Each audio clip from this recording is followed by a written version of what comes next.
লোহাগাড়ার পৌরসভার ৫ নং ওয়ার্ড কুন্দুশি গ্রামের পালপাড়ার অবৈধভাবে সরকারি রাস্তা দখল করে বাড়ি নির্মাণ করা হয়েছে। স্থানীয়দের অভিযোগ, দীর্ঘদিন ধরে রাস্তার উপর নারকেল গাছ, টিউবওয়েল এবং বাথরুম সহ বাড়ি স্থাপন করা হয়েছে, যা যান চলাচলে বিঘ্ন সৃষ্টি করেছে। লোহাগাড়া প্রতিনিধি নাইম টুটু জানান, রাস্তার নির্মাণ কাজ শুরু হওয়ায় এ সময় বাড়ির মালিক পক্ষ জানিয়েছিলেন রাস্তার কাজ শুরু হলে তারা বাড়ি সরিয়ে নেবেন।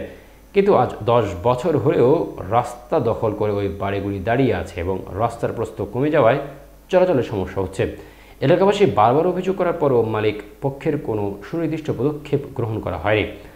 অবৈধভাবে রাস্তা দখল করে রাখার কারণে যানবাহন চলাচল অসুবিধে হচ্ছে এবং রাস্তা সংকীর্ণ হয়ে পড়েছে, যার কারণে সাধারণ মানুষ এবং যানবাহনগুলো স্বাভাবিকভাবে চলাচল করতে পারছে না।